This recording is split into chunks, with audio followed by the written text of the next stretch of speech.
ஆச்சி மசாலா எந்த சமையலும் ருசி தேடும் ரகசியம் 20 ரூபாய்.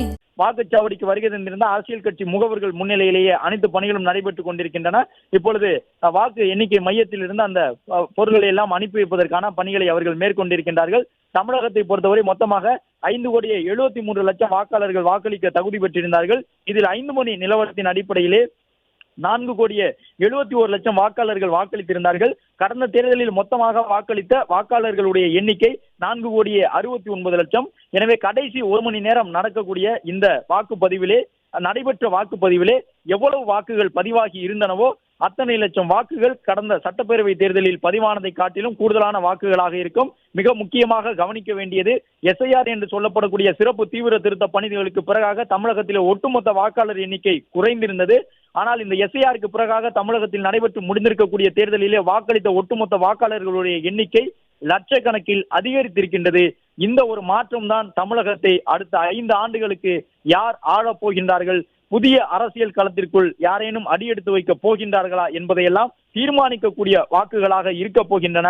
இப்பொழுது வாக்கு எண்ணிக்கைக்காக அந்த வாக்குப்பதிவு எந்திரங்களை எல்லாம் அனுப்பி வைக்கக்கூடிய பணியிலே தேர்தல் நடத்தும் அலுவலர்கள் ஈடுபட்டிருக்கின்றார்கள். அமைதியான முறையில் தேர்தல் நடைபெற்று முடிந்திருக்கின்றது. தமிழ்நாடு முழுவதும் காவல்துறையினர் மட்டுமல்லாமல் துணை ராணுவ படையினர் மட்டுமின்றி ஓய்வு பெற்ற முன்னாள் ராணுவத்தினர், காவல்துறையினர், தீயணைப்பு துறையில் பணி செய்யக்கூடியவர்கள், சிறைத்துறை அதிகாரிகள் என்று பலரும் தங்களை இந்த பணியில ஈடுபடுத்திக் கொண்டிருந்தார்கள். காவல் பணியிலே அதே போன்ற அரசு ஊழியர்கள் SIR பணி தொடங்கி பல்வேறு கட்டங்களாக கடந்த ஓராண்டு காலமாகவே தேர்தல் பணியிலே தமிழ்நாடு முழுவதும் ஈடுபட்டு வந்திருந்தார்கள். அவர்களும் இன்று முழுவதுமாக இன்றைக்கு முழு நாளிலும் தேர்தல் பணியில் ஈடுபட்டு வாக்குப்பதிவை சிறப்பாக தமிழகம் தற்போது எதிர்கொண்டிருக்கின்றது. வாக்குப்பதிவு நிறைவடைந்திருக்கின்றது. அரசு ஊழியர்களுடைய பங்களிப்பின் அடிப்படையிலே இந்த வாக்குப்பதிவு தற்போது நிறைவுக்கு வந்திருக்கக்கூடிய சூழ்நிலையில் கிராமங்களில் இருக்கக்கூடியவர்கள், நகர்ப்புறங்களில் வசிக்கக்கூடியவர்கள் என்று எந்த வேறுபாடும் இல்லாமல் அனைத்து தரப்பு மக்களும் ஆர்வத்தோடு வந்து வாக்களித்தார்கள். திரைத்துறையில் இருக்கக்கூடிய முக்கிய நடிகர்கள் உட்பட அனைவருமே கூட வருகை தந்து வாக்களித்திருந்தார்கள். முக்கியமாக அரசியல் கட்சியினுடைய தலைவர்கள் வாக்களித்து முடித்த பிறகு தங்களுக்கு மக்கள் வாக்களிக்க வேண்டும், வாக்காளர்கள் வாக்களிக்க வேண்டும் என்கின்ற தனிப்பட்ட பரப்புரைகளை தவிர்த்துவிட்டு இன்று கூட செய்தியாளர் சந்திப்பிலே பெரும்பாலும் அனைத்து அரசியல் கட்சியினுடைய தலைவர்களும் விரும்பக்கூடிய கட்சிக்கு மக்கள் முன்வந்து வாக்களிக்க வேண்டும், வாக்கு சதவீதத்தை அதிகரிக்க வேண்டும், அனைவரும் ஜனநாயக கடமையை நிறைவேற்ற வேண்டும் என்கின்ற தங்களுடைய ஒரு விருப்பத்தை தான் முன்வைத்துக் கொண்டிருந்தார்கள். இந்த சூழ்நிலையில் தான் வாக்குப்பதிவு நடைபெற்று முடிந்திருக்கின்றது. மாலை 5 மணிக்கே 4,71,00,000 வாக்குகள் பதிவாகி இருந்தன. கடந்த தேர்தலில் பதிவான ஒட்டுமொத்த வாக்குகளே 4,63,00,000 என்ற அளவில் தான் இருந்தது. எனவே இந்த தேர்தலில் அதை காட்டிலும் கூடுதலான வாக்குகள் பதிவாகி இருக்கின்றன. குறிப்பாக 2 மணி நேரத்தில் 70 லட்சம் வாக்குகள் 3 மணி முதல் 5 மணி வரை பதிவாகி இருந்தது. எனவே 5 மணி முதல் 6 மணி வரை அதற்கு சமமான வாக்குகள் பதிவாகி இருக்கக்கூடும். இதன் காரணமாக தமிழகத்தில் கடந்த முறை பதிவான வாக்குகளை காட்டிலும் கிட்டத்தட்ட ஒரு 50 லட்சத்துக்கும் கூடுதலாக, 1 கோடிக்கும் உள்ளாக வாக்குகள் கூடுதலாக பதிவாகி இருக்கக்கூடும். இந்த வாக்குகள் என்ன மாதிரியான தாக்கத்தை ஏற்படுத்த போகின்றன என்பதுதான் முக்கியமான எதிர்பார்ப்பாக இருக்கின்றது.